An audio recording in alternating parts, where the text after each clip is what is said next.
Alrighty, so we're going to attempt a pre-cleaning of sort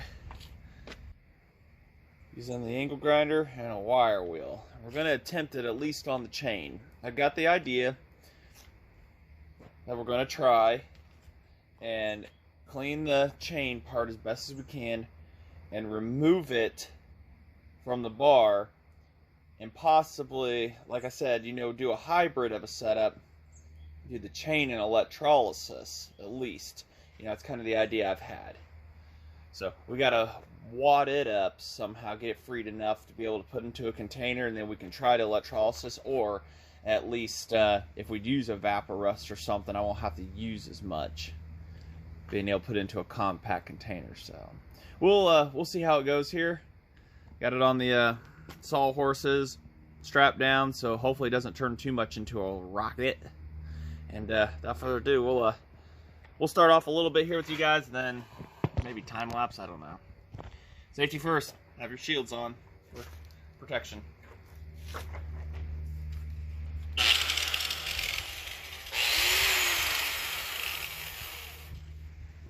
I think it'll work.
Well, that got rid of the rust pretty good. It's just in between the links I'm worried about, so we'll go ahead and keep at it, and I'll bring you back. Probably time lapse you guys. How's that sound?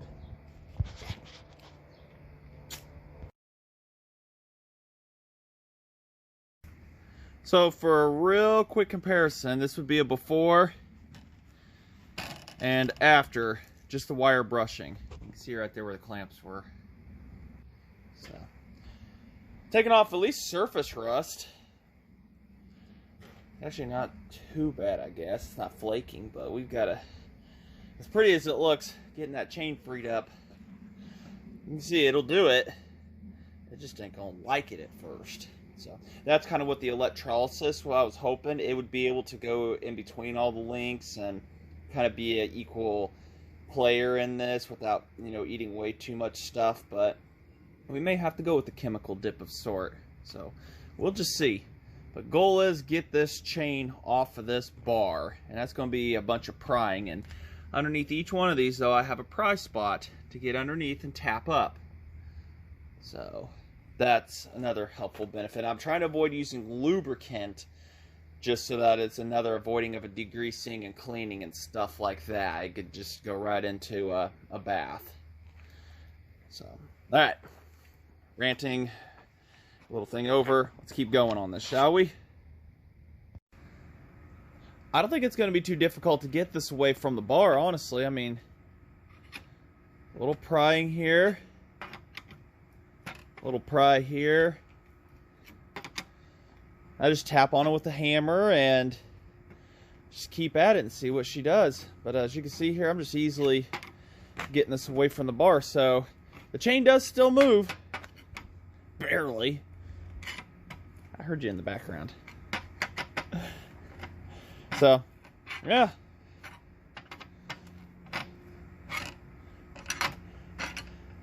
I need to set you guys up so you can watch this in kind of some real time here. All shaky and all. hammering and stuff like that. You're probably gonna fall on your face.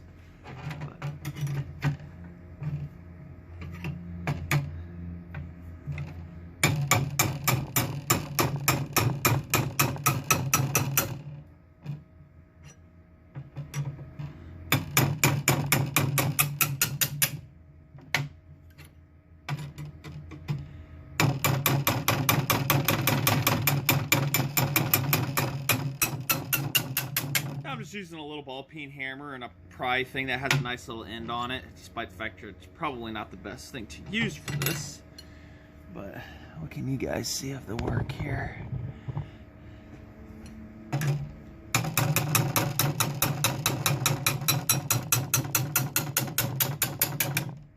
And we're not hurting the bar or anything right there. It's not leaving any divots or anything significant that won't hurt it anymore. Just enough to get the chain out of the groove.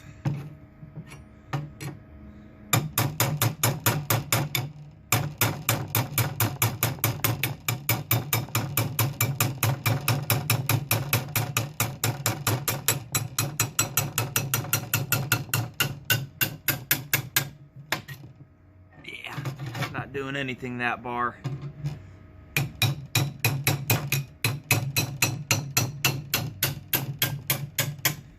So we'll go all the way around, and we'll do that, and we'll keep up on getting this old girl freed up. So.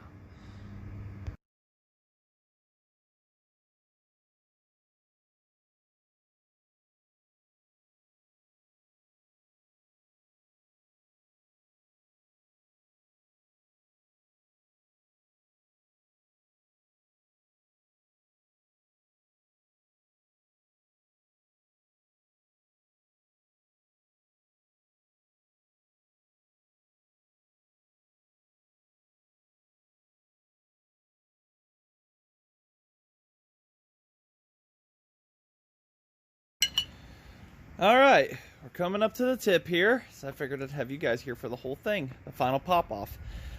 Tip wants to fight a little bit more just because it's got a harder steel, so it seems like it kind of bonded in a little bit different way, but other than that, I spent probably 10 minutes on this, getting it freed. Just a little tap in between all the drive links.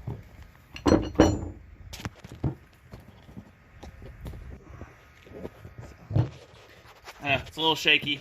Surface you're on, but it's all I had at the moment, so you guys fell on your face once during the hyperlapse if you didn't see that.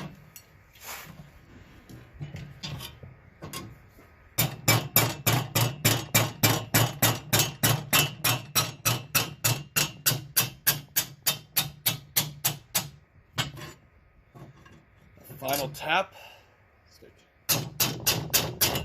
I love a good ball peen hammer. I'll tell you, that's just amazing. $2 at, yes, I'll continue. $2 at a flea market. Love a good ball peen. Now, it doesn't mean you go back in the slot. It means you come out of the slot.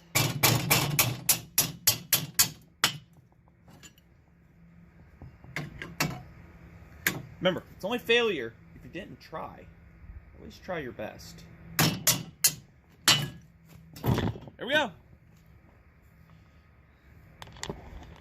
30 years. A little bit of force. You too can separate. So, I think the chain isn't going to be so bad to be able to get the links freed up. It's displaying properties of still wanting to bend. So, all right. Well, that's freed up. I don't know how much more of this video I'm going to do or what. I mean, time to go eat. So, all right. So we'll see if I do any more bending properties on this one, or if we jump into, maybe we'll try Evaporust on it. It's not too terribly bad. So, get it wadded up and everything. I mean, it's definitely not, you know, the way it should be, but yeah. A couple areas bend decently, so. Alright. So, there's that little video. I guess we'll end this one, and So thank you for watching, and we'll obviously we're going to continue on this. Bar straight, really nice and straight still. See a couple spots where I had to tap it out, but that's no biggie. That's how shiny it should be. Alright, thanks for watching. Alright, it's been a couple days. So, I can't remember what I said on the last video taking the chain off. I asked, what method would you use to clean the rust off of the bar and chain? And between electrolysis, evaporust, vinegar, molasses, somebody suggested milk. One viewer, David Thorne, didn't only suggest, he gave a donation for me to purchase something to be able to try it because he wants it done this way. He wants to make me a believer in the stuff, and I've never used it, so send a donation to me.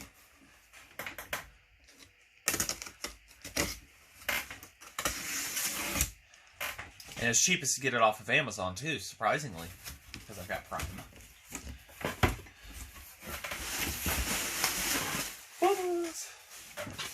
We have got 3 gallons of evaporust. Super huge thanks, David. So now, we've got 3 gallons of this stuff to mess with. Let's go ahead and, I've got a container, as you saw sitting right here, if you were looking. And inside that container is a chain that took me about 5 minutes to wad up, tapping gently with a hammer to be able to get into the container, so I'm not having to use much of this stuff. And we're going to let it soak in there. So, I'll show you that here in just a second. As I said, that chain. So, it does have some flex. There's some areas of flex and whatnot. It's not 100% froze. So, the idea is to get the rust, what we can, off of it carefully. And then each painful link, tap it to where it can free up pretty decently. And we're like I say, we're going to try. Trying to think. Best way, really, after we get it loosened would be have a running saw to be able to put it on. So that's kind of the goal, is after that, you know, I've done it before with slightly rusted chains and got it to work, and it finally was able to get the oil and everything. So we're going to work on this one a little bit, but first we're going to put a bunch of evaporust in here.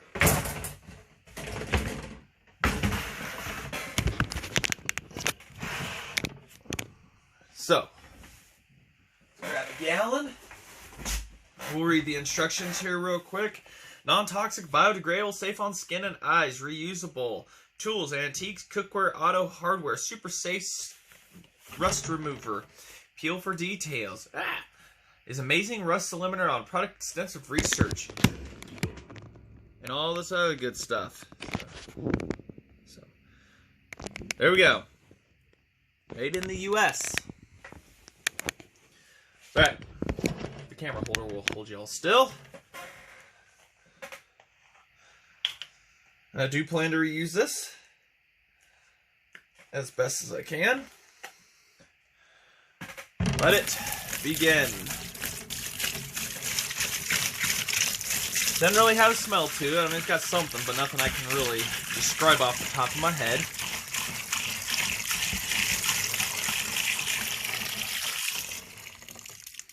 I think can we get away with just a gallon here? I mean, a little bit sticking above the surface there. Safe on skin, huh? We're going to test that claim. We'll go ahead and put a little bit more in, just because we can. I'm trying to find the cap. Has kind of a weird, it feels like soapy water. Gallon number 2. I'm not going to put the whole gallon in. Smells pretty cool. I mean, it's different.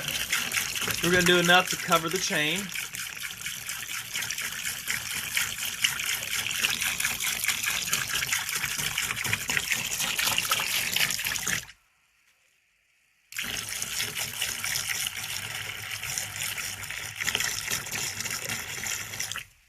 So we're at about a gallon and a half.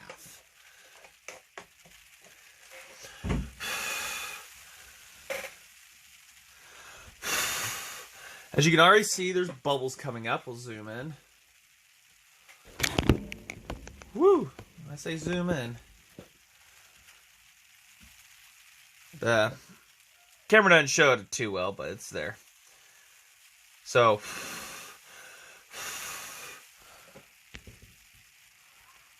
we're going to go ahead and let's see, directions say pre-clean the item if it's oily. Well, this has 0 oil on it. Rinse item completely. Soak evaporous in smooth, high-quality paper. Soak evaporous in smooth, high-quality paper towels and cover the area to be derusted. Flatten the towels to remove air bubbles. Then cover wet towels with plastic sheet to prevent evaporus from drying. Use magnets to hold the towels in place and plastic in place necessary. Allow the towels to remain wet on surface 1 to 2 hours. 1 to 12. Depending on the depth and age of rust. Check progress periodically. Once rust moves, rinse item with water. And smaller gas tanks, you can derust 2 to 4 hours. Larger gas tanks, 1 gallon, and rotate gas tank every hour until rust has been removed. Drain completely and rinse well with water. Air dry and fill with gasoline immediately to eliminate flash rust. So, what I mean by flash rust is you want to, as soon as the rust is off of this, you want to get this oil down. So, get a good spray oil or whatever, 2-stroke oil, you know, something like that. Get it covered in an oil so that it's going to be happy. So I would almost think WD-40 would be acceptable in those terms too. So we are going to go ahead and let this sit. And next video, come back with me. And we will see what it looks like. Okay? Sound good? Alright. So, just want to say, thanks for watching. We're going to be right back. Big thanks to David Thorne. And, Amazon Prime, of course, you know, having overnight shipping. So, alright. Thanks for watching. Hope you're not disappointed to this point, David, or anybody else. But, like I say, when I ask and somebody's, you know, they say they want to see it done this way, okay. He's making it happen. So, I'll check on this. We got Jeremy Bell's Live at 5 coming up here soon. So, thanks for watching.